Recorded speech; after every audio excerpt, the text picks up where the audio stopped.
A Buddhist monk from a temple in Japan stops in town on his journey to, first of all, find himself and some other things you'll learn in just a moment. He's on a bicycle. Gregory Filson is riding from San Francisco all the way to Washington, D.C. to focus on his purpose in life and to raise money for a children's hospital. And today, he shared his thoughts with Local 12's Joe Webb.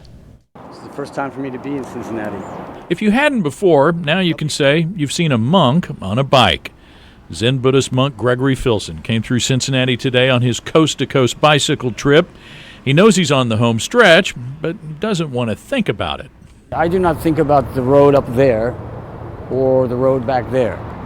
The only road is the road under the tires. Right now, that's all I ride. He's had the road underneath his tires since May 8th when he left San Francisco for Washington, D.C. You can follow his route on his Facebook page, donate on his GoFundMe page that supports the Children's Hospital Foundation. I was in the Children's Hospital in D.C. for a short time when I was a little kid, so I thought that's the perfect match. The 2,800-mile journey is only part fundraiser. The other part is soul-searching ride to figure out what the rest of his journey as a monk should be. Filson says he's learned a lot about himself and the road, and it hasn't all been easy. He got a good scare in the Utah desert when he spent the night at what he thought was an RV park. It was a kind of weird, abandoned, kind of haunted place, and it was one of the scariest nights of my life. I mean, all night there were like strange sounds, and I don't know, the place was really abandoned, looked like suddenly abandoned.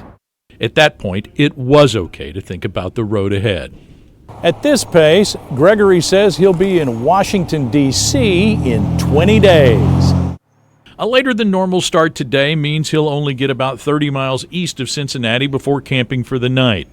The hills of West Virginia are looming down the road, but Gregory Filson isn't looking ahead. He's living in the moment. That's the monk message. A good message, on or off the road. Joe Webb, Local 12 News. And Filson says he plans to return to the Buddhist temple in Japan after completing his trip.